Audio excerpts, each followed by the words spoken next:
আপনি জাতীয় দলের হয়ে খেলেছেন, অনেকদিন ধরে ঘরোয়া লিগে খেলছেন। আসলে এবারের টি-20 বিশ্বকাপে বাংলাদেশকে নিয়ে প্রত্যাশাটা কী হয়?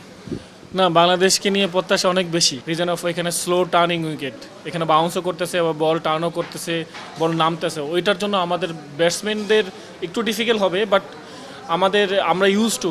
আর নেপালের সঙ্গে মোটামুটি নেপালের সাথে Nepal is good team, but বাংলাদেশের আশেপাশে সত্যি কথা যে কোনো টিমকে আপনার ছোট করা দেখা উচিত না। বাট আমার মনে হয় না যে আপনার নেপাল ভালো মতন টিকতে পারে বাংলাদেশের সাথে। তো বাংলাদেশই জিতবে ইনশাল্লাহ। বর্তমান বাংলাদেশের যে বোলিং ইউনিটটা আছে, ফ্যান্টাস্টিক। আমি বলবো বাংলাদেশের ইউনিট টিম এখন fast bowling unit team is much better. বিশেষ করে তানজিম সাকিব যে ফাস্ট বোলার যে নতুন আসছে, is a good fast bowler. কারণ আমি একজন ফাস্ট বোলার, আমিও দেখেছি।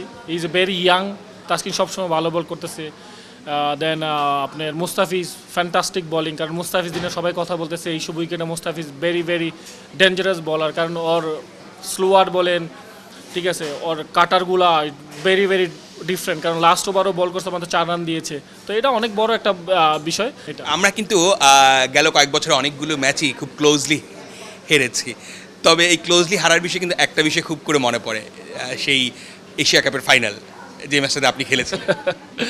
জি জি জি, আমার এখনো মনে আছে। কারণ লাস্ট ওভার আমার উপরে গিয়েছিল এবং লাস্ট বলটা আমি পেয়েছিলাম, যে এক বলে 4 রান দরকার ছিল। তো খুব ডিফিকাল্ট ছিল এটা আমার জন্য। কারণ হয়তো বা সেদিন জিতলেই আমরা চ্যাম্পিয়ন হতাম। তো তারপরে অনেকগুলো ম্যাচই কিন্তু আমরা খুব ক্লোজলি হেরেছি। তখন কি ওইটা মনে পড়ে কিনা?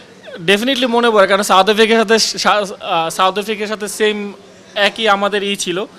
অলমোস্ট ওটা 6 রান ছিল, আমাদের 4 রান ছিল। এবং আমার সবচেয়ে মনে পড়ে ওই নন স্ট্রাইকে রিয়াদ ভাই ছিল।